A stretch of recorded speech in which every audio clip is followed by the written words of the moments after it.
Bienvenidos exploradores a un nuevo Foros de Discusión.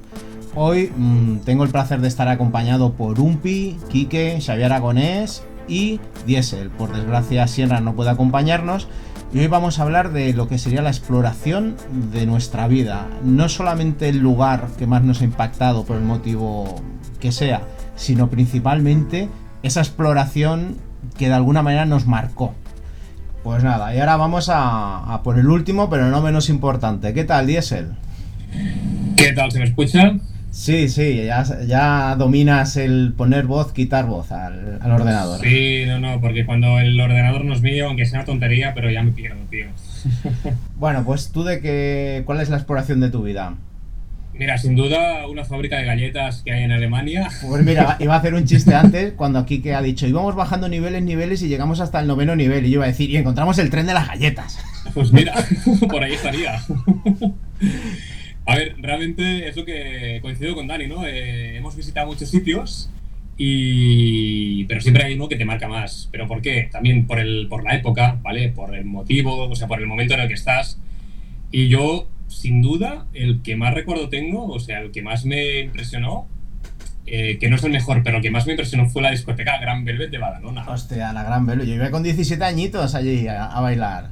Pues mira, pero sobre todo, o sea, porque fue algo muy grandilocuente, en el sentido de que yo hice la quedada en Forocoches. Claro, estamos hablando del 2004. Yo no conocía a nadie del tema Urbex, ¿vale? Yo era cuando me movía yo solo y claro, no conocía a nadie. Entonces, ¿qué hice? Dice, ostras, yo quiero entrar ahí. Y claro, como no tenía a nadie, hice un llamamiento en Forocoches, ¿vale?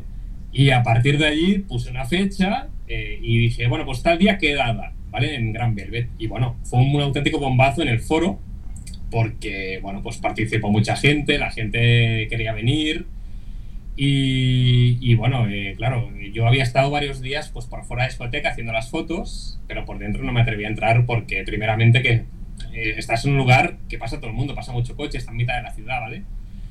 Y claro, bueno, pues hice las fotos de fuera y yo mismo creé una expectativa de decir, ¿cómo puede ser esto por dentro? Porque además yo recordaba los anuncios de los 40 principales de Gran Velvet, ¿vale? De cuando lo anunciaban, de las fiestas de fin de año, que también antes se hacían mucho en las discotecas y Gran Velvet pues siempre salía. Y tú veías esa discoteca inmensa en mitad de la población, ¿vale? Y abandonada. Decías, joder, yo quiero entrar aquí. O sea, el morbazo que te daba eso era impresionante.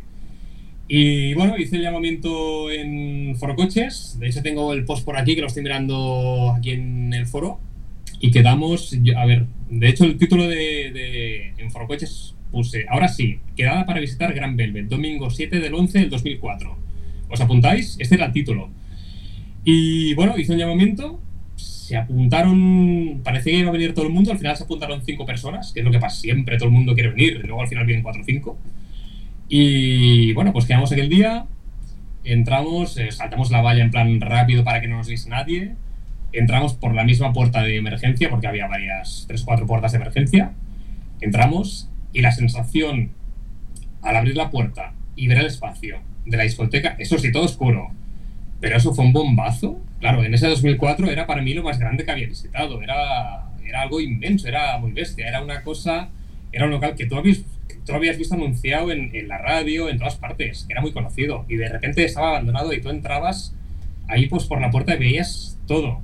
Vale, era gigante, todo. Era un lugar gigante, tenía como una especie de chimenea con mucha altura, sí, con muchos metros de altura. Aparte era un diseño espectacular, estaba diseñado por Alfredo Arribas, que era un arquitecto súper importante, todavía sigue, bueno, me imagino que está vivo, no lo sé.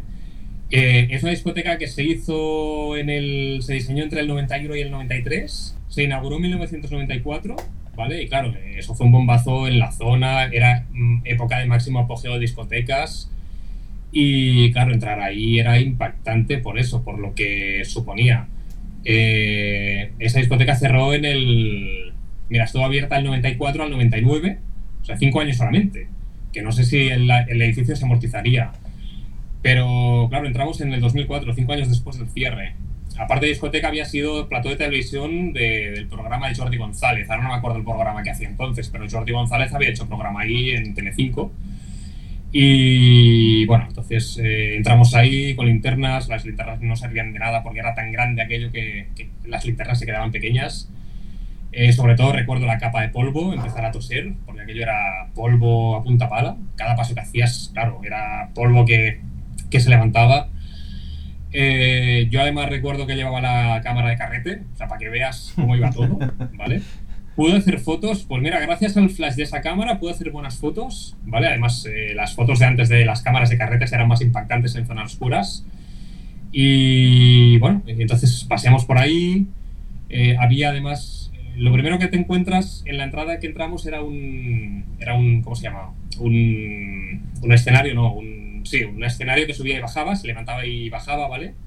Y que había una Vespa dentro que habían tirado. Me imagino que la habían robado y la habían tirado ahí, ¿vale? Y, ostras, claro, tenías que esquivar ese agujero que lo veías poco porque estaba todo oscuro. Luego, pues veías la pista, subías por una rampa hacia el piso arriba. El piso arriba era también pista y estaban los lavabos de diseño, que había muchos lavabos de diseño, que estaban todos en fila. Es de lo que más me acuerdo yo de los lavabos. Y no es broma, porque creo que son los lavabos más chulos y más limpios los que están en una discoteca. Era bestial aquello. Pero yo no sé si tú, claro, tú habías estado, pero si hacías pipi, ¿veías a la gente bailar o no? ¿O estaba todo cerrado? Hostia, yo no me acuerdo. Yo me acuerdo que eran todos metálicos y que tenían un diseño muy guapo. Pero ya exacto. Llegar a estar meando y ver a la gente bailar, ya no lo...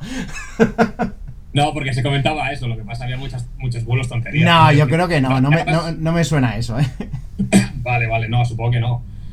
Y bueno, vimos la cabina de control. Además impactaba porque había pues tocado ahí Paco Pil, había pinchado ahí Paco Pil, los grandes DJs, ¿vale? Que hasta hacía nada eran conocidos. Ahora hablas de Paco Pil y lo ves como algo muy viejuno, pero entonces era como bastante actual. En el 2004, todo que Paco Pil, por ejemplo, ya hacía tiempo que se había retirado por temas personales de la música, pero claro, estabas ahí en la cabina donde habían estado los mejores DJs.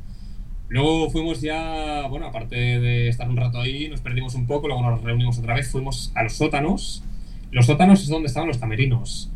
Y allí es donde, bueno, aparte estaban las oficinas, caja fuerte, pero había un rincón muy chulo, que es donde estaban los flyers, los descuentos a las gasolinas, porque se ve que hacían descuentos o concursos que te daban descuento de 500 pesetas en gasolina. Habían también libros con la estadística de la gente que iba, canciones que más sonaban, canciones que más gustaban a la gente. Había un libro, había todo allí, estaba desordenado, pero tú buscabas entre la basura y veías todo lo que había sido la discoteca, porque estaban todo ahí los flyers, informes, incluso números de la discoteca, o sea, todo. Y además hubo una cosa muy graciosa, que estábamos nosotros en el piso abajo ahí en los camerinos y recuerdo que entraron unos chavales también y les hicimos un susto. O sea, escuchamos, oye, que hay voces por ahí, hay alguien. Y les hicimos un susto incluso. Pero es eso, es el lugar más impactante, por el simple motivo de que, claro, habíamos creado expectativa, habíamos creado incluso la quedada en Foro Coches. O sea, era algo que en el foro de coches estaba todo el mundo pendiente de ese día, de a ver qué pasaba. Fuimos al final unas 5 personas, perdón, y el impacto de ver algo que había sido tan importante, algo tan grande, algo que se había anunciado por la radio, algo que era un boom en la época, verlo ahí abandonado, entrar ahí, verlo todo oscuro, pero poder caminar por ahí dentro, eso fue el lugar más impactante sin duda en relación al momento en que estábamos. Ya digo, era la primera quedada que se hacía en Foro Coches en un lugar abandonado. O sea, además, podemos ahora desvelarlo porque ya casi has terminado de escribirla. Te impactó tanto que desde entonces has estado escribiendo la biografía de Paco Pil, que en breve saldrá a la venta. No, pero Paco Pil lo he ido siguiendo, porque Paco Pil, además te digo una cosa, Paco Pil se escondió del mundo por temas personales gordos. ¿Ves cómo lo sabes todo? Si lo sabes todo de Paco Pil. Bueno, claro, te informas un poco de la vida de la gente, de estas personas. Claro, hay que conocer un poco la vida de las personas que habían sido famosas y que habían tocado en estos sitios, ¿sabes? Entonces, yo sigo a Paco Pil ahora mismo y él ha vuelto a la música. Lo que pasa, claro, de hecho, mira, ahora que lo dices, yo hablé con Paco Pil, o sea, le escribí un correo a Paco Pil para quedar con él en el año 2004-2005 y me dijo que sí, que quedamos en Montornès en su casa. Y luego al final ya desapareció, o sea, no me dijo nada más. O sea, pero estuvimos a punto de quedar incluso con él para la entrevista, ¿sabes? Para el reportaje de Gran Velvet, que lo tengo publicado en el foro, en mi página web. Vale, pues luego nos pones el enlace. ¿Algo más que Vale. quieras comentar, Diesel? En principio no, luego hay algún otro lugar, pero así como impactante, Uno, lo que vamos más me a... impresionó en relación a la época fue ese. No, hablamos solo uno. Venga, pues no me voy a enrollar yo mucho con el mío y así aprovechamos y hacemos un poco de debate. Yo voy a ser el único que va a hablar de un sitio de fuera de Cataluña. Va a tener trenes, pero no van a tener galletas. Es el túnel, un túnel. Fue realmente una línea de metro experimental en Francia. Era una línea de metro que iba por debajo del metro, iba a un nivel por debajo del metro normal y corriente. Os va sonando, ¿no? Si habéis leído las crónicas del tiempo perdido. Esto, bueno, no recuerdo si nos lo comentó Umpi o nos lo comentó Stewie sobre la existencia de este lugar, no recuerdo. Umpi dice que fue él, no lo comentó Umpi. Umpi no pudo venir porque tuvo un accidente... tuvo un accidente doméstico y no pudo venirse, y nosotros en plan Forrest Gump, pues vámonos, no tenemos nada que hacer, vámonos a París. Y nos fuimos a París. Es lo que tiene no tener ni estar casado ni tener hijos. Lo más impactante, cuando llegamos allí, lo que era para bajar a la estación del metro, habían tirado un volquete de tierra. Pero alguien había excavado un poco. Entonces tú dándole un poco así con las manos y con alguna madera que encontrabas, terminabas de apartar. Y estaba el ascensor, que nadie ha ido en metro, que supongo que seremos todos o casi todos. Es básicamente un nivel 2 los que hay que bajar solamente en ese tipo de ascensores. Entonces me acuerdo que Kiyoyuya bajó entre el ascensor y el hueco. Pasó por debajo, se aseguró de que podía continuar un poco más. Es de las pocas veces que yo le he escuchado decir aquí Yuya, bajad cabrones que estoy cagado, esto da mucho miedo. Entonces, bueno, en aquella época estábamos delgados en forma, bajamos todos. O sea, vosotros imagináis, bajas 2 niveles entre el ascensor y el hueco que hay de la pared, que es mínimo. Bueno, acabamos de grasa, de aceite, nos teníamos que agarrar por los cables del ascensor. Menos mal que luego en Francia no nos conocía a nadie, porque a mí me dio vergüenza cómo salimos de allí. Luego tuvimos la suerte de que el ascensor no tocaba el suelo por 1 metro. Entonces pasamos por debajo del ascensor y alguien había forzado las puertas. Y de ahí entramos para adentro. Y bueno, pues fue andar 2 kilómetros de metro, que además lo chulo era que no se había inaugurado nunca. O sea, lo habían construido, pero no se había inaugurado. Sí que había entrado algún grafitero en su momento. Yo colgaré vídeo. En mi caso yo pondré un vídeo, un enlace a vídeo. Nada, llegamos hasta el final caminando de los 2,5 metros y nos encontramos que ahí tenían los trenes, que eran unos trenes rarísimos. Porque la cabina era como teledirigida, no había conductor, no había asientos propiamente dichos, era una cosa rara, era como las barras de agarrarse, pero como una especie de posadera, pero que tampoco flexionabas un poco los pies, pero tampoco estabas sentado, era una cosa muy rara. Entonces, vale, el trayecto es corto, 2 kilómetros, pero un anciano, una embarazada, bueno... llegamos a la caseta de control, estaban todos allí los mandos, estaba absolutamente todo lo de controlarlo, impresionante. Y entonces vino la idea brillante de Kiyoyuya. ¿Por qué no cogemos y salimos? Me molaría que salíamos por el metro que funciona, que está. Pues nosotros el metro por encima no paramos de escucharlo pasar. Nosotros no lo vimos venir. Efectivamente, cuando fuimos y abrimos la puerta, saltó una alarma. Entonces fue volver los 2,5 kilómetros que habíamos hecho de vuelta corriendo.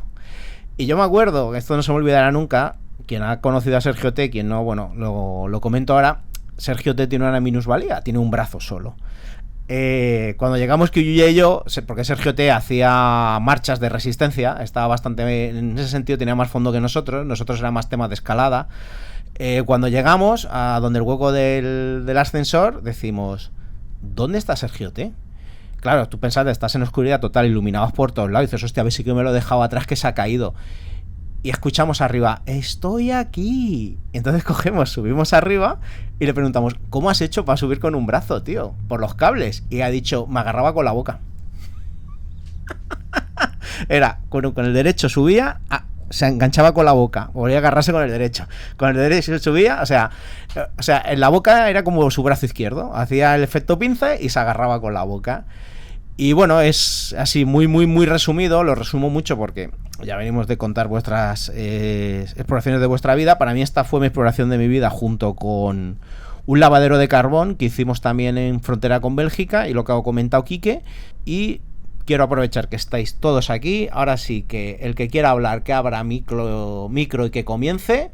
Y esta pregunta se me ocurrió precisamente porque en esas líneas de mensajes interminables que nos hacemos en WhatsApp, motivo por el que Medusa se ha ido del grupo de WhatsApp del programa, del podcast, empezamos a hablar sobre un libro sobre Urbex de cierto periodista catalán. Y entonces de ahí ya empezamos a hablar de gente que nos ha plagiado el trabajo o directamente nos lo ha robado para ponerlo en portadas de libros, fotografías nuestras.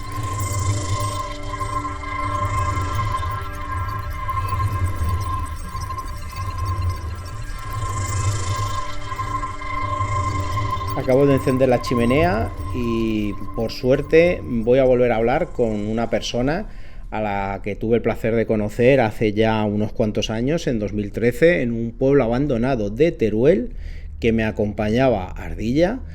A mí me parece en el tema de, él dirá ahora que no, pero en el tema de pueblos deshabitados a mí me parece una eminencia, tiene un blog que es increíble. ¿Qué tal, Faustino Calderón? Bienvenido a la hora del explorador urbano. Hola, Carlos, buenas tardes. Un placer conversar contigo después de tantos años. Sí, el tiempo no perdona. Sí, parece que fue ayer cuando vimos por aquel pueblo de Teruel, pero mira, el tiempo pasa muy rápido para todo. Y lo que nos llovió, me acuerdo que nos llovió, pero bueno, aún así nos dio igual, seguimos descubriendo el pueblo. Me quedó muy claro que sabes leer muy bien las ruinas de los pueblos deshabitados, aparte de no solamente las ruinas, obviamente te entrevistas también pues con los descendientes o con personas que allí vivieron. Así es, esa es la parte fundamental de mi trabajo, porque hacer fotos de un pueblo abandonado, pues al fin y al cabo hoy día lo puede hacer cualquiera, pero mi cometido va más allá. Y quiero que esas fotos me transmitan algo, me transmitan un poco cómo era la vida en estos lugares. Y entonces lo que busco después de visitar el pueblo es gente nativa de los que vivieron en estos pueblos, para que me puedan contar un poco detalle de cómo era la vida en estos pueblos cuando estaban habitados, que me cuenten pues de la agricultura, de la ganadería, de las fiestas, el médico cuando tenía que venir, las compras que cuando tenían que ir a un pueblo grande, al desplazamiento, los motivos por los que se marcharon, un poco. Así que salvaguardar la memoria de estos lugares, que no caigan en el olvido, que dentro de unos años pues las generaciones que vengan después puedan saber cómo era la vida de sus padres, sus abuelos o sus conocidos en estos lugares que ellos van a ver cada vez más demacrados y más en estado ruinoso. Venga, pues ahí te lanzo la primera pregunta. ¿Por qué te atraen tanto los pueblos deshabitados? Bueno, digamos que es una mezcla de varios factores que fueron un poco encadenándose en mi vida. Yo desde niño, pues mis padres me dejaban siempre todos los veranos en el pueblo con los abuelos. En la provincia de Ávila, no un pueblo que se ha quedado abandonado, pero bueno, como todo, pues ha sufrido mucho la despoblación y hoy vivirán 10 personas a lo más durante todo el año. Y entonces, como te decía, pues yo iba todos los veranos allí, pues me gustaba, viéndolo con los ojos de un niño, pues ver los animales, ver la gente, la sencillez con la que se desenvolvía, el ir al campo, cuando se ponían a hablar unos con otros. Lo veía todo muy diferente a lo que era la ciudad, ¿no? Una escuela muy pequeñita comparándola con los colegios de ciudad. Y con el paso del tiempo, pues ya en mi juventud, un hecho clave, digamos, fue que empecé a escuchar las canciones de La Bordeta, sí, que de manera casual llegó una vez buscando música así en el dial de la radio, pues apareció y quedé impactado con su voz y con lo que contaba, con lo que transmitía, la amargura de ver los pueblos de su tierra cómo se habían quedado abandonados y bueno, el lamento que él expresaba en sus letras, y me fui aficionando a este hombre, vamos, todo lo que podía, compré los discos de él que cayeron en mis manos.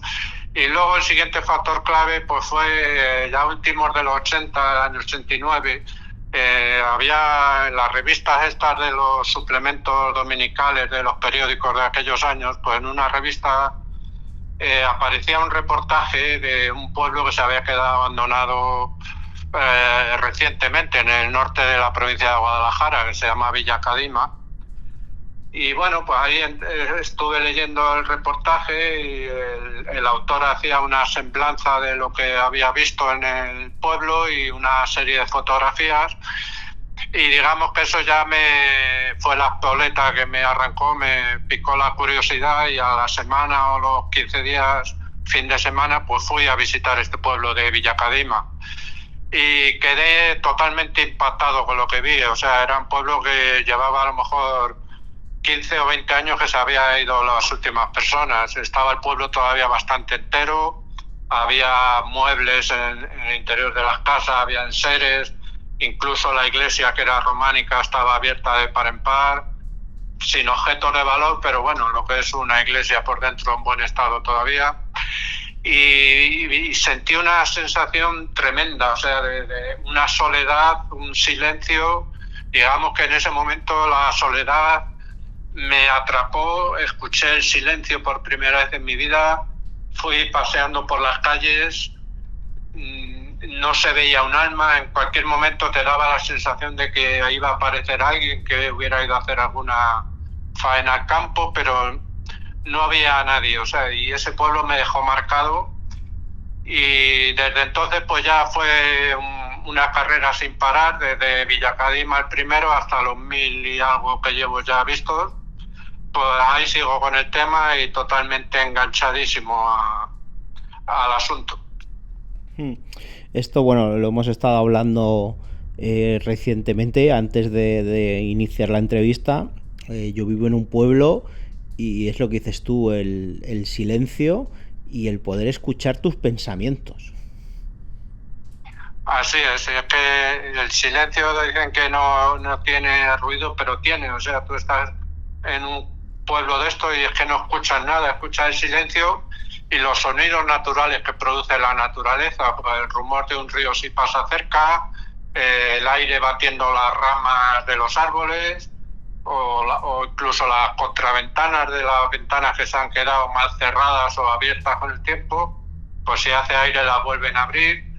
Y la soledad, o sea, una sensación que no estás acostumbrado a ello, y de repente te ves solo en medio de la nada, en un pueblo con casas, y tú estás transitando por ahí y diciendo, es que esto es el vivo ejemplo de lo que es la soledad.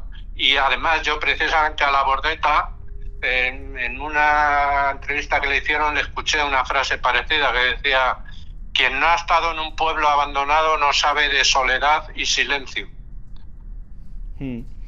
Pues mira, pues precisamente te quería preguntar, ¿cuál es el pueblo que más te ha marcado? Uno, por su historia, y otro, por lo que te han contado sus ruinas, cuando has paseado por ellas. Bueno, es que te podría decir que después de haber visto ya 1100, pues la verdad que tampoco tienes uno predilecto, ¿no? Si esto te gusta, te gustan todos, aunque sea el que está más caído de todo, más, digamos, que a lo mejor queda en una sola piedra, un muro, pero tú le sacas gusto, ¿no? Entonces, pues bueno, no te podría decir uno en concreto, pero te podría decir varios. Por ejemplo, te puedo hablar de un pueblo que se llama Arreu, en el Pirineo de Lleida, que le tenía echado el ojo ya desde hace tiempo. Había visto fotos de otra gente que lo había fotografiado en internet, y bueno, pues yo se me hacía la boca agua de ver ese pueblo, ¿no? Pero ya cuando se dio la ocasión fui a verlo y bueno, quedé impactado. Yo digo, ya después de tantos pueblos no hay nada que me pille por sorpresa, pero este sí me dio sorpresa. Estaba viendo lo que había visto en las fotos, pero no es lo mismo verlo in situ, ¿no? Un pueblo de 10 casas, todas en hilera, en una calle y solo a un lado de la calle, pero casas gigantescas, lo que son las casas del Pirineo, muy bien conservado. El tiempo estaba lluvioso, estaba mal tiempo, que ayuda también a meterte un poco más en el ambiente de estos lugares. Y me quedé impactado, o sea, de decir, qué pueblo más bonito, qué maravilla de pueblo. Hay gente que dice, ¿cómo va a haber estos pueblos si son 4 casas en ruinas? ¿Qué le saca esto? Pues yo a más de uno le diría, pues vente, por ejemplo, a conocer a Arreu, en la provincia de Lleida, en el Pirineo.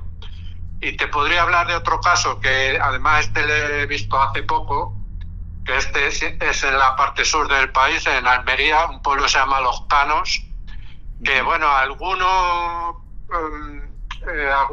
periodista local le ha puesto el sobrenombre del Machu Picchu almeriense, ¿no? Machu Picchu son palabras mayores, ¿no? Pero una vez que estás en este pueblo de Los Canos, se da un aire, o sea, tú llegas a Los Canos y te quedas impactado. Te digo lo mismo que con Arreu, ¿no? Dices, si es que ya hay pocas cosas que te puedan sorprender, ¿no? Pero en Los Canos era lo contrario, estaba bastante mal conservado, pero era una pared, o sea, una pared vertical en un muro rocoso y las casas desparramándose de arriba abajo, y que te pone, viendo allí el pueblo, y te pone a pensar qué dura tuvo que ser la vida aquí, qué difícil el salir adelante en un medio tan abrupto, tan áspero, un terreno hostil. Y sin embargo ahí pues hubo 40 o 50 casas viviendo hasta los años 60 o 70 y para ellos fue muy duro, pero los que vinimos ahora a visitarlo pues nos impacta. O sea, Los Canos es un sitio súper recomendable, además con un sendero muy bonito para llegar a él, y luego eso, subirte arriba del todo y ver la ubicación del pueblo, que es totalmente vertical, es una pared, quedas impactado.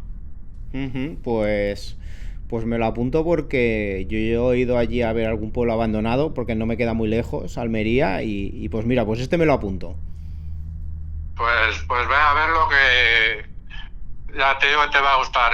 El pueblo está bastante en mal estado, las casas no se puede entrar, algunas se puede entrar, pero pocas, la escuela también un poco, no hay nada ya por allí, pero lo que es la ubicación del pueblo, ya te digo que puedo destacar 2 o 3 pueblos como una ubicación de matrícula de honor, y uno de ellos sería este de Los Canos, otro podría ser Peña en Navarra y otro podría ser Eril Castell en Lleida. O sea, de una vista panorámica de la ubicación donde están en el terreno, de sobresaliente.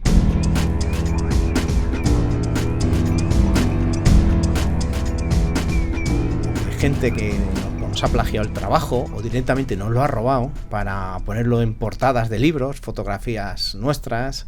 Yo creo que el que primero que debería de hablar debería de ser Diesel. Estaba como en Foro Coches, colgamos una foto de lo que es el sanatorio de Agramonte, ¿vale? Lo digo porque es igual, al final lo conoce todo el mundo, es que ya no debe quedar nada aquello.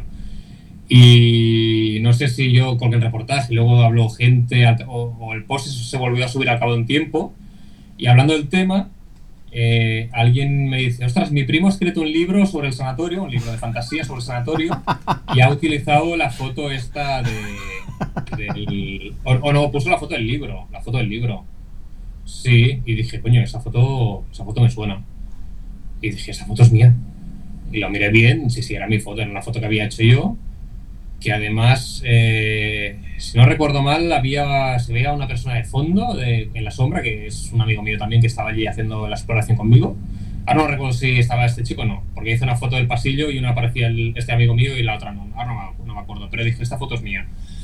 Entonces, yo escribí, públicamente en el foro de coches, dije, esta foto es mía y la persona que ha hecho el libro me la ha cogido, sin permiso. Entonces, tuve una trifulca con el primo de este chico, que es el que escribía en el foro. El que ha hecho el autor del libro es mi primo y tú quieres sacar provecho económico de ello. Y yo le dije, no, simplemente he visto que tu primo ha hecho un libro con una foto mía de portada, y eso hay que denunciarlo, claro, o sea, no por sacar yo dinero, porque al final se voy a sacar yo. Y bueno, al final, entre pitos y flautas, No pasó nada, pregunté a ver a un abogado mío a ver si eso se podía denunciar o no. El abogado dijo que no merecía la pena denunciar porque era un libro de una persona de un pueblo, un chaval de Borja además, de Borja, pueblo que se hizo famoso por el exehomo, perdón. Y era un chaval que había escrito una novela, en plan, y bueno, había visto mi foto por internet, la había cogido, ¿sabes? Entonces al final no pasó nada. De hecho conocí a este chico, un día que pasaba yo por ahí por el pueblo de Borja, quedamos y bueno, y hicimos tomamos algo en el bar, hablamos y hasta no pasó nada. Pero esto yo creo que fue el caso más flagrante, porque al final es una foto mía. En otros casos sí que he visto a alguien que ha hecho algún reportaje a un lugar con mis textos, entre comillas, porque dije yo, mi forma de escribir es bastante significativa, entonces vi que habían cogido parte de mi texto para copiar una descripción de un lugar. Un periodista que teóricamente tenía que hacer él su trabajo y bueno, pues en lugar de hacer su trabajo cogió pues textos de gente que había hecho reportajes de lugares y los copiaba. Esto me he encontrado también, pero como lo del libro, nada. O sea, lo del libro fue flagrante por eso, porque había cogido una foto mía y la había plasmado en un libro. O sea, eso fue lo más flagrante, que al final no pasó nada. Pero estas cosas pasan y a mí me pasó eso. Bueno, ciertos periodistas conocidos que sí, que sacan libros y ves que hay trozos de textos, de blogs de compañeros. ¿Tú, Umpi, tienes algún caso así parecido? Sí, a mí es que me pasó una cosa muy rara que creo que también una vez os comenté y que yo la verdad es que flipé. A mí es que directamente me plagiaron el blog entero. O sea, yo, además una persona que solía ponerme comentarios en mis reportajes de mi blog y un día me da por entrar al perfil de esta persona y veo que tiene un blog y entro. Y es que era mi blog. O sea, era mi blog, la misma estructura, las mismas imágenes, los mismos iconos, todo igual. En vez de llamarse Última Visita, creo que se llamaba Última Batalla o algo así. Me acuerdo que había puesto unas fotos como de unos gladiadores. Pero era, o sea, el fondo negro, las entradas blancas. O sea, por ejemplo, yo en mi blog tengo un apartado que explico un poco quién soy, ¿no? Y entonces me acuerdo que el título de ese post es ¿Quién soy? Y el subtítulo es Un poquito sobre mí. Pues esta persona tenía lo mismo, tenía ¿Quién soy? Un poquito sobre mí y toda su biografía. O sea, me había plagiado el blog entero. Yo no sé cómo lo hizo. O sea, era un copiar-pegar y a partir de ahí empezó a borrar todas mis entradas, a borrar mis enlaces y puso los suyos. Yo me quedé alucinado. O sea, en mi vida había visto nada igual, ni sabía que eso se podía hacer, pero os juro que era mi blog totalmente plagiado entero, títulos, subtítulos, todo igual.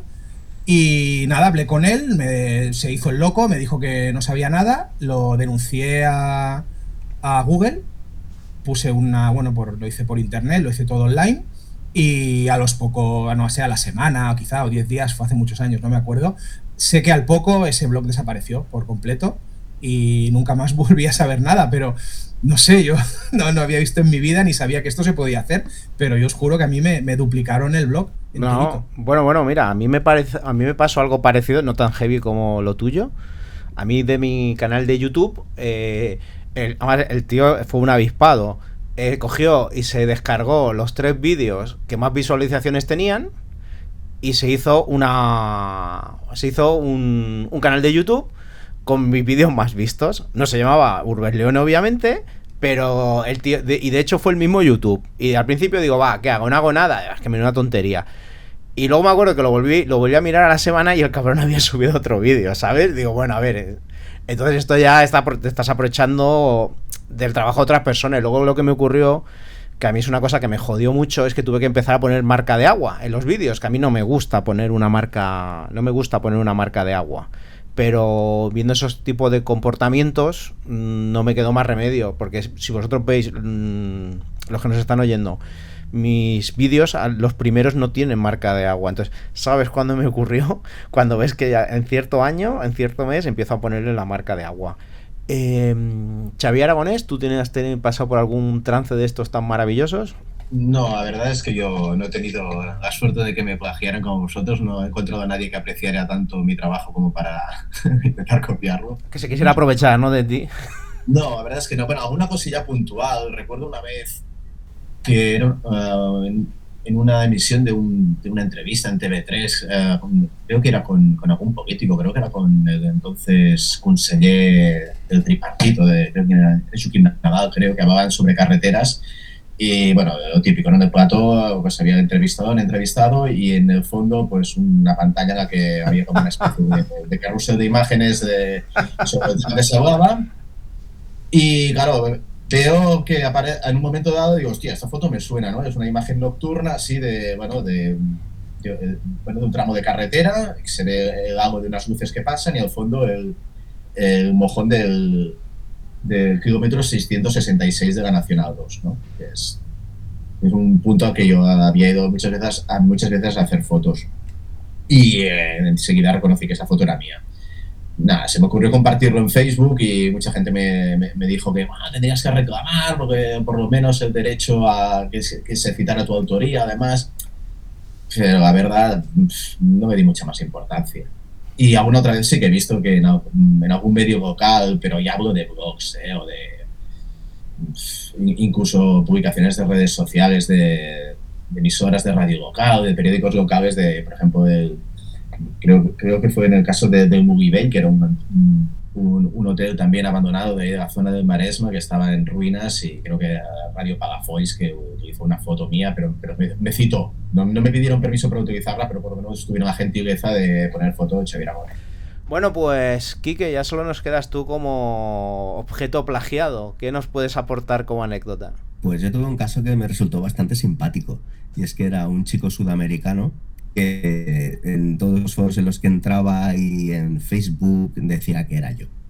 Él decía que era Quique, él ponía el enlace a mi blog y pedía pues que opinaran sobre sus fotografías.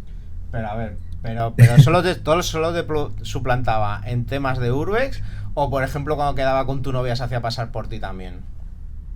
Eso ya no lo sé, un poco lo toqué en su momento, que era con mi ex. Hostia, se te escucha súper mal, pareces una IA, tío. No sé si ahora estoy hablando con el verdadero Quique o estoy hablando con una IA que te está suplantando. A ver, ese es el suplantador. Es el suplantador que ha anulado a Quique. Se dice. Pero una cosa, vamos a ver. Pero ¿eso cuánto tiempo duró? Y no lo entiendo muy bien. ¿Pero qué hacía? ¿Te copiaba los pues enlaces? No sé lo que duró, la verdad, no tengo ni idea. Yo entré por casualidad en Facebook, no me acuerdo qué página era, de abandonos, y me encontré el enlace a mi blog con este chico diciendo: hola, soy Quique y este es el enlace a mi blog, entrad y opinad sobre mis fotografías. Y claro, ya empecé a investigar un poquito más y me encontré con este personaje escribiendo en distintos foros.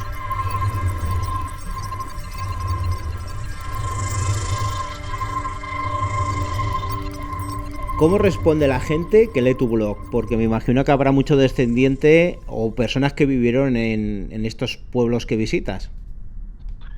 Pues mira, la mayoría, por no decirte casi todos, han respondido muy bien. Se han emocionado, sobre todo pues cuando lo han visto los más mayores. Mucha gente me ha contado que se lo han estado leyendo y enseñando a sus padres o a sus abuelos, un poco las fotografías de cómo se veía el pueblo y el texto, lo que había escrito, y bueno, pues que le salían algunas lágrimas en los ojos pues de ver un poco y saber algo sobre su pueblo después de tantos años. Y bueno, la gente, los descendientes, pues me han felicitado, me han hecho comentarios en el blog o me han escrito correos y bueno, me han alabado el buen trabajo que he hecho. Incluso hace unos años, ahora ya no tanto, pero hace unos pocos años pues me escribía bastante gente de Sudamérica, sobre todo de Argentina, porque como saben, en Argentina hubo muchos emigrantes españoles, y de estos pueblos que ahora tenemos aquí abandonados en España, en La Rioja, en Soria, por ahí, pues muchos emigraron a Argentina buscando un poco mejorar su vida y echar allí raíces. Entonces los hijos o nietos de estos emigrantes que un día salieron de estos pueblos sorianos, pues con la curiosidad de internet han ido indagando a ver cuál era el pueblo de su abuelo en España y llegaron hasta el pueblo abandonado ahora. y bueno, pues se mencionaron un poco de ver dónde estaban sus raíces y me han felicitado. Hay algunos pues me decían que tenían previsto hacer un viaje a España para ver el pueblo de sus antepasados un poco y preguntarme pues la posibilidad de acceso, de cómo estaba el pueblo, de un poco todo, a ver cómo para ellos poder situarse y venir un día a hacer una excursión. Bueno, y ahora te voy a hacer una pregunta un poco polémica, pero es polémica porque la realidad es dura y choca con las ilusiones de la gente. Pero, por ejemplo, ha habido muchas modas pasajeras de gente que vivía en las ciudades para intentar revivir o repoblar los pueblos deshabitados, ¿no es así? Sí, esto empezó ya en los años 60, 70. Nada más abandonarse muchos pueblos, pues llegaron los famosos hippies, que antes se los decía hippies, ahora serían neorurales, pero bueno, en aquellos años pues venían los hippies y como estaban los pueblos recién abandonados, pues estaban todavía los edificios, las casas en mejores condiciones y se instalaban muchas comunas de hippies en aquellos años allí. Y entonces la gente de los pueblos de alrededor pues lo veían un poco raro, ¿no? Decían, es que se ha ido la gente de estos pueblos porque no había condiciones para vivir y ahora vienen esta gente de la ciudad y viven de manera muy rara, se autoabastecen ellos con lo que pueden sacar del campo, una cabra y un poco de cultivo o hacen artesanía y la van a vender a las ciudades, un poco así, y hubo un poco ahí de impacto, ¿no? Estuvieron unos años en bastantes pueblos de la geografía española y esta moda se pasó, como todo se pasó. Luego ya a partir del 2000 y así sí ha habido también lo que antes eran hippies, que ahora serían neorurales, pues que han también probado lo mismo que hicieron sus antecesores, los hippies, ¿no? De dejar la ciudad y venirse a vivir a un pueblo. Ya los pueblos están en peor estado, pues muchos pues en vez de una casa, pues a lo mejor han acondicionado un pajar o la escuela o cosas así. Y bueno, intentan vivir ahí un poco de manera autóctona también, pues con lo mismo que te decía de los anteriores, pues con un huerto y con una cabra y haciendo artesanía. Reciben algunas ayudas de familiares de la ciudad, van y vienen. Pero bueno, salvo algunos casos, no se han llegado a asentar en muchos sitios porque, bueno, los pueblos lo que tienen y estos pueblos se abandonaron por algo y la gente pues les pilla en una época de su vida, están un poco desencantados de la ciudad, intentan probar otra vida diferente, establecerse en el campo, pero hay que tener la cabeza muy bien puesta para cuando llegue el primer invierno seguir resistiendo allí, privándote de todo, o sea, porque allí estás en precario para todo y no tienes ayuda y no tienes ninguna comodidad y todo te lo tienes que servir tú y mucha gente no aguanta ni el primer invierno, o sea, prueban la experiencia y se vuelven a la ciudad. Y algunos, pues sí, se han asentado y llevan ya años ahí viviendo en estos pueblos, lo han acondicionado cada vez más y bueno, viven ya un poco casi como si fueran autóctonos del pueblo, ¿no? O sea, con las placas solares y con motobombas y todo para el agua y todo, pues han sido solucionando y han salido adelante. Sí, además se está dando el caso de que hay mucho extranjero que está comprando aldeas enteras. Sí, bueno, pero eso ya es otro tipo de, digamos, de hábitat, ¿no? Porque, bueno, ha habido varios casos que han comprado ahora recientemente, pero bueno, tampoco está muy claro cuál es el futuro que quieren para estos pueblos, ¿no? Porque yo he visto algún pueblo que han comprado, uno en Tarragona, que está el pueblo totalmente caído, que ahí tienes que hacer algo, digamos, tirarlo de nuevo, del todo y empezar de nuevo, ¿no? Y dices, bueno, pues no sé qué rendimiento querrán sacarle a este pueblo y muchos pues estos extranjeros que ahora lo compran pues bueno, con idea de hacer algo ahí más adelante, un poco de turismo rural, de talleres, de convivencia, de un poco así, que está en proyecto embrionario, ¿no? Digamos, porque lo que tú has dicho ahora sí es una frase bien hecha, ¿no? Que ahora llega uno y te compra un pueblo entero. Antes, en los años 80, pues la gente compraba una casa, o sea, en el pueblo para irse el verano o fines de semana, ¿no? Pero ahora llega uno y de golpe te compra un pueblo entero. Ya pues, con los fines que quieran, pues unos para unos casos y otros para otros. Además, no hace muchos años leí una noticia que decía que solo aguantaba el 18% de las personas que se van a vivir a un pueblo. El 82% restante se vuelven a la ciudad.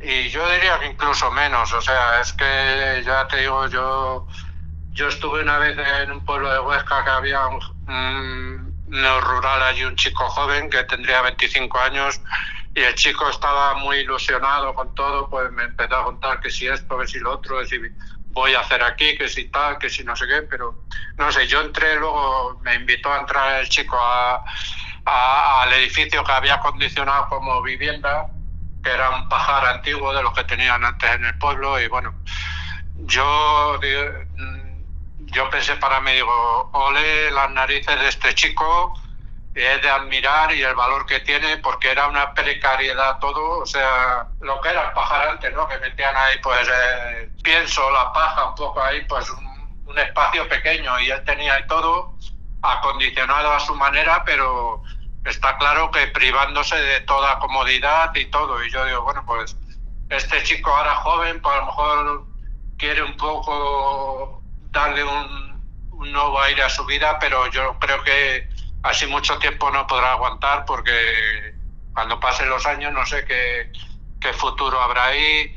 También luego el tema de que a lo mejor las parejas a lo mejor tienen niños, y luego está el tema de la escuela, que dónde los tienen que llevar, que todo luego son inconvenientes, y por eso te digo, yo creo que el 18 yo lo catalogaría más bajo, ¿eh? Hay pueblos un pueblo en La Rioja que llegué a conocer, que llegaron a ver, en País, yo la primera vez que fui en los años 50, habría a lo mejor 50 neorurales, en los años 80, perdón, habría 50 neorurales, y volví en el 2017 o 2018 y había, me parece que eran 6 los que había, o sea que es una población también muy fluctuante, unos se desaniman y se vuelven a la ciudad, otros pues hacen el proceso contrario, vienen al pueblo este por referencias o atraídos por amigos a probar un poco, y entonces pues siempre está ahí un poco cambiante, pero yo ya te digo que no es fácil para nada vivir en estos lugares. La cabeza la tienes que tener muy bien puesta, porque te tienes que privar de todo, y tú piensas, si en estos pueblos la gente que vivió toda la vida se marchó, por algo sería, o sea, todo por probar un poco que eso, pues bueno, pues está bien, pero ya establecerte ahí para siempre, no sé. Yo mira que me gustan tanto estos pueblos, pero yo creo que yo no sería capaz de vivir en un pueblo abandonado, privándome de todo, o sea, muy en precario.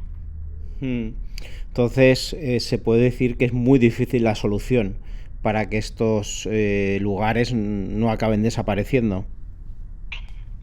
Es difícil porque el tema este de los neorurales que hemos dicho, pues bueno, no es tampoco la solución, porque muchos pueblos ni pueden entrar a vivir. También hay que tener en cuenta que estos pueblos, todas las casas, por muy caídas que estén, y que aunque nadie las mantenga, pero todas tienen dueño, entonces en algunos casos entran en conflicto con los dueños, o en otros, pues bueno, van por lo legal y las arriendan, pero en otros se meten y ya, y bueno, puede haber conflictos. Pero el tema es difícil porque ni los neorurales ni estos extranjeros que compran un pueblo entero con fin turístico o lo que sea, no es la solución.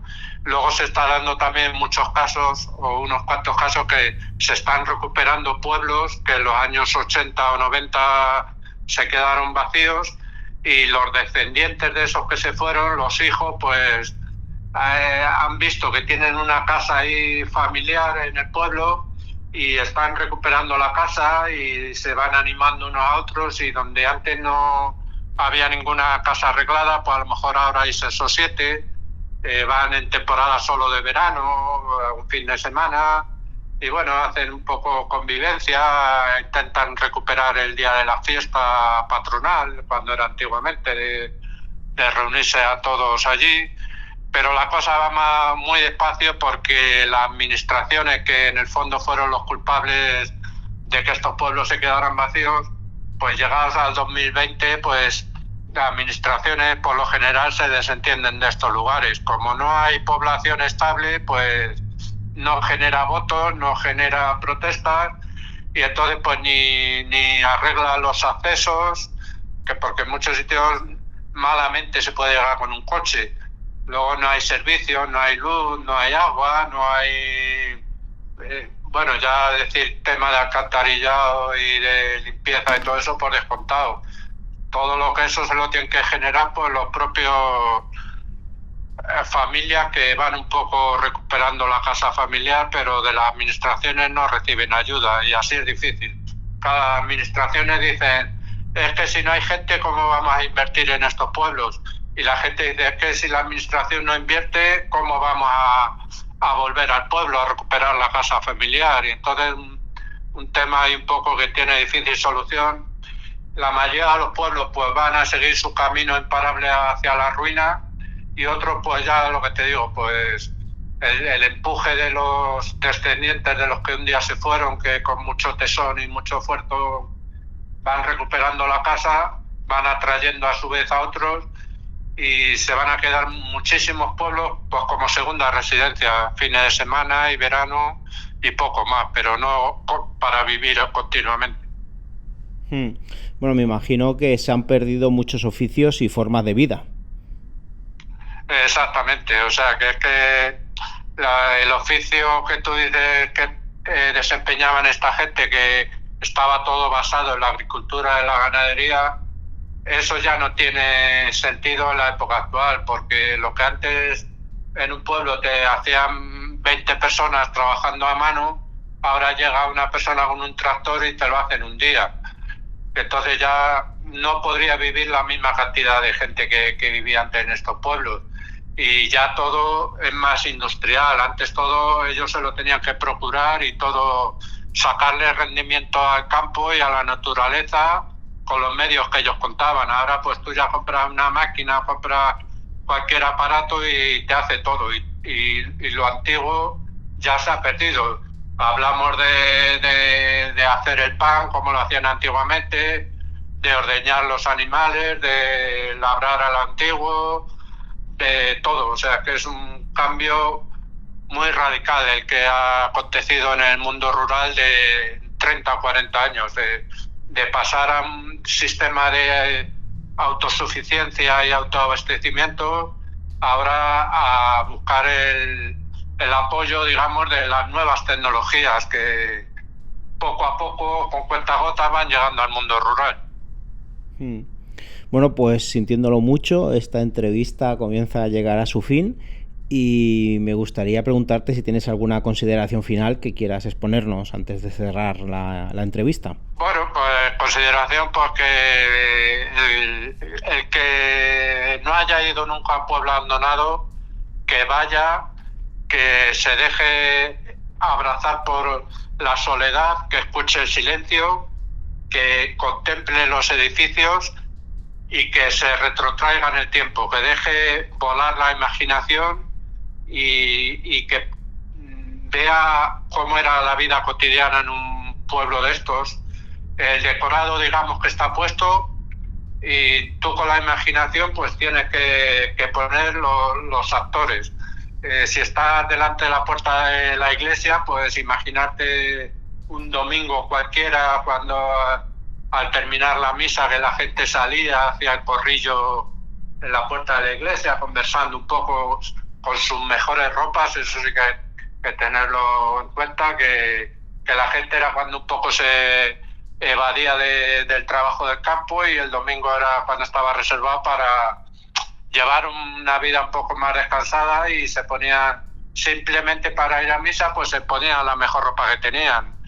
Y bueno, pues estar delante de una escuela y estar viendo, imaginando los niños entrar y salir, la maestra, estás mirando una casa y imaginas ahí en el pollo de sentarse ahí en la puerta de la casa, imaginas una pareja de ancianos ya viendo pasar la vida, ya con el trabajo todo hecho y dejando pasar el tiempo y curioseando qué pasa por la calle, o ves un corral de ganado y te imaginas allí cuando el dueño de las ovejas fuera a cerrar allí las ovejas, un poco todo, y sacarle gusto, que no son solo 4 piedras caídas como algunos han dicho despectivamente. O sea, estos pueblos encierran mucha historia, porque sus piedras transmiten mucha historia.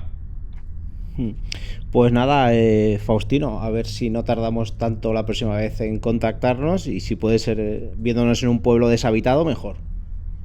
Pues seguramente que así será, porque todos los caminos conducen al mismo sitio, y aunque hay muchos pueblos abandonados, pero siempre te acabas encontrando con gente, cosa que antes no se daba. Ahora ya llegas a muchos pueblos y hay gente con la misma afición. Un fuerte abrazo, Faustino. Muchas gracias, Carlos, y igualmente para ti, ha sido un placer. Me encuentro en un día muy lluvioso en la carretera, muy bien acompañado por Umpi. Hola. Al volante, a los mandos, Diesel. Buenos días. Y al lado mío, Xavier Aragonés. Hola, ¿qué tal? Hoy vamos a hablar de lo que son vehículos en general abandonados, nuestros vehículos favoritos. Aquí están los compañeros, nos lo contarán en directo, y luego iremos haciendo conexiones telefónicas con diferentes exploradores que nos lo explicarán. Y para romper un poco el hielo en esta desapacible mañana lluviosa y fría, voy a comenzar yo. Como todos sabéis, mi lugar abandonado favorito es el Platanito, pero es que estoy ya un poco cansado de hablar de él, tampoco os quiero dar mucho la matraca al resto. También va a venir un especial en el que hemos conseguido entrevistar a gente que está trabajando en el Platanito en restaurarlo, y va a contar cosas bastante más interesantes de lo que pueda hablar yo. Entonces, por no desviarme del tema ferroviario, uno de mis vehículos favoritos abandonados, lo puedo decir ya porque el vehículo lo sacaron y está restaurado, por suerte, fue en País Vasco. Resultó que hubo un derrumbe en un túnel de tren, quedó bloqueado un tren de transporte de cercanías, y dijeron, bueno, pues ya que está aquí y es una vía muerta, en País Vasco pensaron que era muy brillante idea llevar otro convoy de tren, en este caso no era de pasajeros, era de mercancía, y lo pusieron allí también. Supongo que en el futuro sería pues con esta idea de llevarlo a un museo y restaurarlo. Lo que pasa que bueno, el tiempo se fue dilatando, como bien sabéis muchos, en País Vasco, pues hace este tiempo que estáis escuchando ahora, es lluvioso, y claro, no estaban en las mejores condiciones los trenes. Fue una exploración que realizamos, me acuerdo, fuimos Remoto, su pareja, Mónica, Sergio T, Quique, Sienar, Medu, yo, y bueno, vimos el tren, un tren abandonado, no estaba muy grafiteado por suerte, pero claro, luego el premio gordo vino cuando entramos dentro del túnel, iluminado con nuestras linternas. Imaginad un tren de esos de los años 60, 70, que todo era metal, que lleva años, además metido en una cueva cogiendo humedad. El metal estaba todo completamente deshecho. Una vez dentro, la estampa era completamente fantasmagórica. Para que os podáis hacer una idea, es como cuando enfocan hacia el Titanic y cuando bajan con el submarino, que se ve todo corroído, que eso ha dado pie a que se cree un tipo de bacteria nueva que se ha creado allí en las profundidades marinas. Bueno, pues esto era una cosa parecida. Parecía que el tren lo hubieran sumergido, no te atrevías ni a sentarte en los bancos, que eran de hierro, por si se deshacían en tu culo, y la imagen era sencillamente impresionante. Un convoy de tren abandonado en medio de un oscuro túnel, iluminado solo con tu linterna, y que si aquello llevaba allí 5 años, parecía que llevara 100. Completamente deshecho, el óxido se había hecho dueño de todo. Y a mí me impresionó muchísimo, muchísimo. Si se me ocurre algún lugar más, lo iré comentando. Y, por ejemplo, Umpi, ¿cuál es tu vehículo favorito abandonado?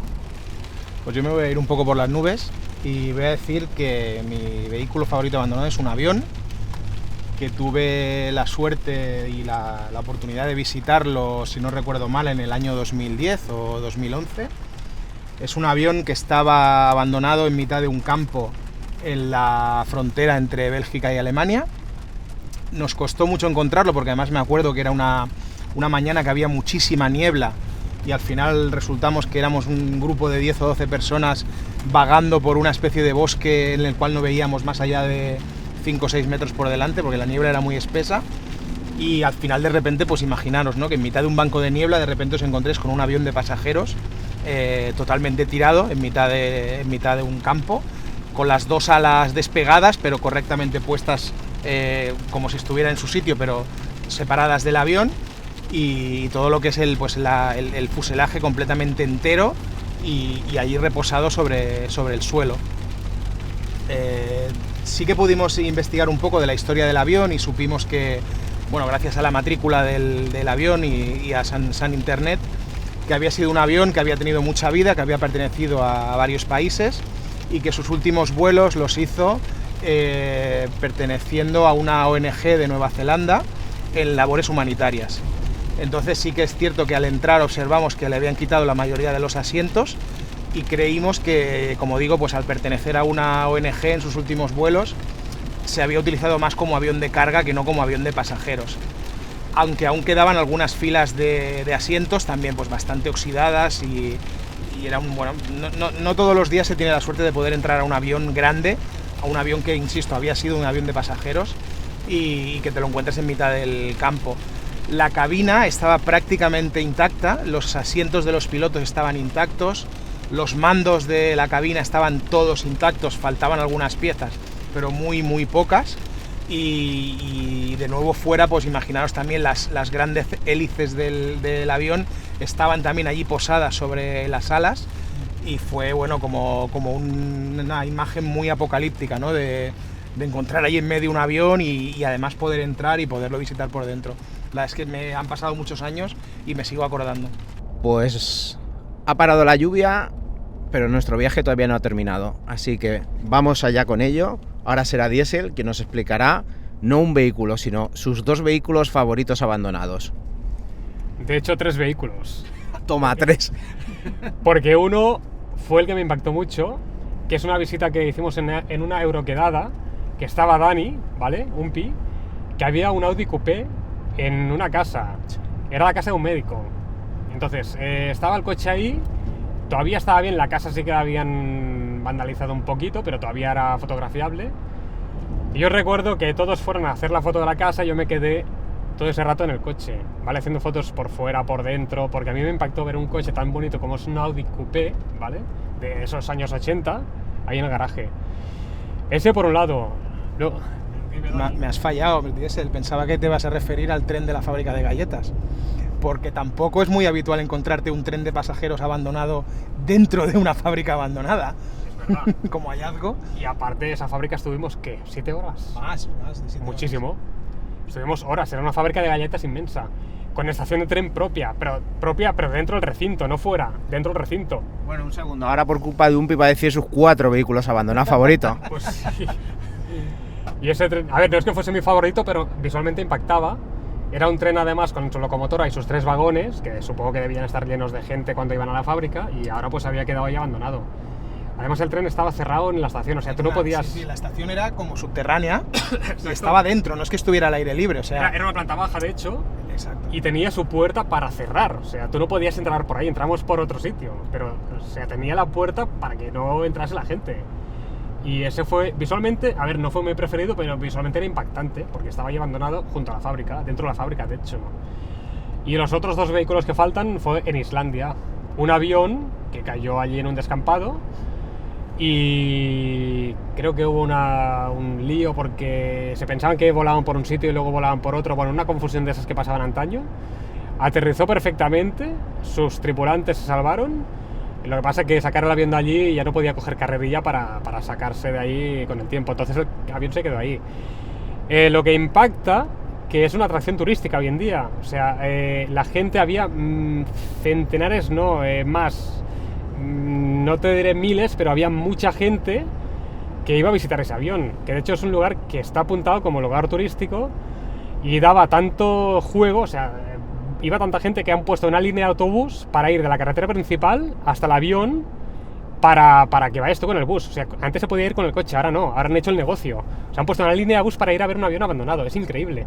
Y el avión estaba la carcasa, habían quitado piezas, pero estaba la carcasa y era impactante esa historia. Y en Islandia también estaba un barco, no era muy grande tampoco, pero que se quedó ahí encallado en la arena. Hubo un temporal, el barco se fue para la arena y ahí se quedó. Entonces sacarlo supongo que sería complicado y era un barco viejo, ya no interesó sacarlo. Es otra atracción turística que está ahí, no tan turística porque no había nadie, ¿vale? Seguramente ese barco no sale en las guías, como sí sale el avión. Y allí pues pudimos ir al barco, pudimos explorarlo. Además aparcas el coche al lado del barco y subes al barco directamente, te metes por dentro. Y la arena lo había tapado tanto que lo que es la parte de las hélices no se veía. El resto sí, evidentemente. Pero la parte de las hélices y el timón no se veía porque la arena lo había tapado. Y ya digo, Islandia hay pocos abandonos, pero esos 2 abandonos de vehículos eran impactantes. Entonces son los vehículos que más recuerdo. Hay otros también que te diría, pero bueno, los más impactantes, estos 2 de Islandia sobre todo, y el Audi Coupé de la casa de este doctor que, bueno, pues que murió y dejó el coche ahí. Sí. Mira, me has recordado a mí, y antes que hemos estado hablando en la mesa sobre ir a explorar a Portugal, íbamos con la idea de ver 2 barcos de estos que transportan vehículos, que son para pasar de la isla, de una isla a otra.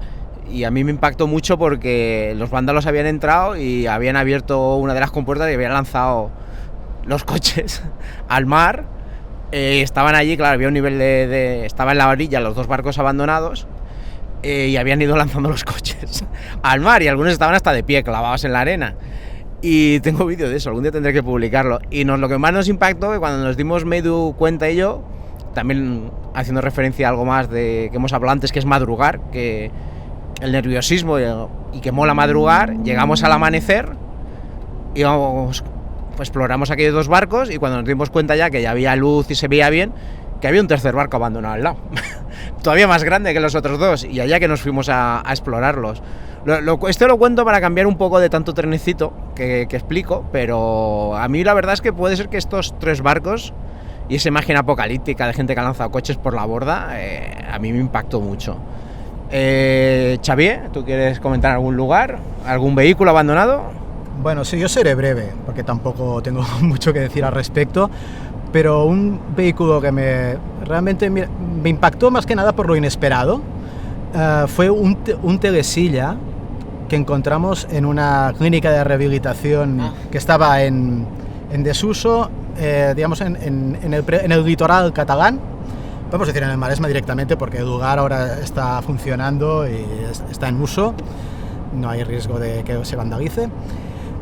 Entonces, más que nada por inesperado, porque claro, como estaba diciendo, se trataba de una clínica destinada pues a rehabilitación de enfermos, creo que de enfermedades neurodegenerativas, si no me equivoco, que llevaba un tiempo cerrado y con unos compañeros fuimos a visitarlo.